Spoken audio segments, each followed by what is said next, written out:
जय श्री कृष्ण। ओम श्री परमात्मने नमः।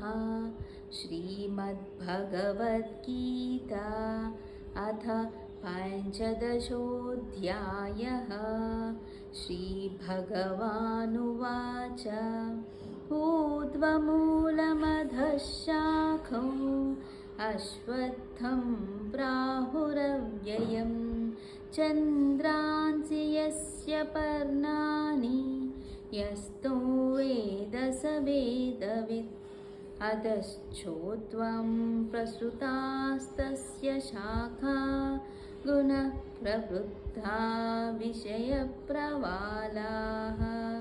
अधश्च मूलान्यनुसन्ततानि कर्मानुबन्धीनि मनुष्यलोके। न रूपमत्सेह ततोपलभ्यते नान्तो न चादिर्न च सम्प्रतिष्ठा। अश्वत्थमेनं सुविरूढमूलम् असङ्गशस्त्रेण दृढेन चित्वा ततः पदं तत्परिमार्गितव्यै यस्मिन् गता न निवर्तन्ति भूयः। तमेव चाद्यं पुरुषं प्रपद्ये यतः प्रवृत्तिः प्रसृता पुराणी। निर्मानमोहा जितसङ्घदोषा अध्यात्मनित्या विनिवृत्तकामाः। द्वन्द्वैर्विमुक्ताः सुखदुःखसंज्ञैर्गच्छन्यमूढाः पदमव्ययन्तत्। नद्भासयते सूर्यो न शशाङ्को न पावकः यद्गत्वा न निवर्तन्ते तद्धाम परमं मम। ममैवांशो जीवलोके जीवभूतः सनातनः। मनःषष्ठानीन्द्रियाणि प्रकृतिस्थानि कर्षति। शरीरै यदवाप्नोति यच्चाप्युत्कामतीश्वरः गृहीत्मैतानि संयाति वायुध्वन्द्यानि वाशयात्। श्रोत्रै चक्षुस्पर्शनै च रसनं घ्राणमेव च अधिष्ठाय मनश्रायो विषयानुपसेवते। उत्क्रामन्तं स्थितौ वापि भूयानं वा गुणान्वितं विमूढानानुपश्यन्ति पश्यन्ति ज्ञानचक्षुषः। यतन्तो योगिनश्चैनं पश्यन्त्यात्मान्यवस्थितं यतन्तो प्रकृतात्मानो नैनं पश्यन्त्यचेतसः।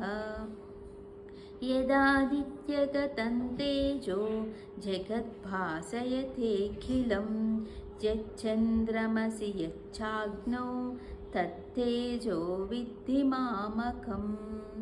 गामाविश्य च भूतानि धारयाम्यहमे मोजसा पुष्णामि चौषधिः सर्वाः सोमो भूत्वा रसात्मकः। अहं वैश्वानरो भूत्वा प्राणिनां देहमाश्रितः प्राणापानसमायुक्तः पचाम्यन्नं चतुर्विधं। सर्वस्य चाहं हृदि सन्निविष्टो मत्तस्मृतिज्ञानमपोहनं च वेदैश्च सर्वैरहमेव वेद्यो वेदान्तकृद्वेदविदेव चाहम्। द्वाविमौ पुरुषौ लोके क्षरश्चाक्षर एव च क्षरः सर्वाणि भूतानि कूटस्थोऽक्षर उच्यते। उत्तमः पुरुषस्पर्शन् उत्तमः पुरुषस्त्वन्यः परमात्मेत्युताहुतः यो लोकत्रयमाविश्य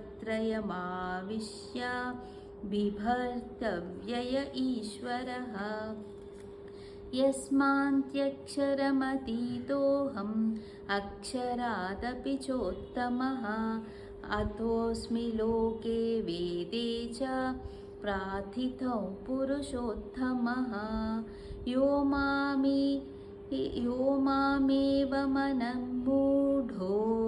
जानाति पुरुषोत्तमं सर्वस्य विद्भाजति मां सर्वभावेन भारत इति गुह्यतमं शास्त्रम् इदमुक्तं मया नघ एतद्बुद्ध्वा बुद्धिमान्यत्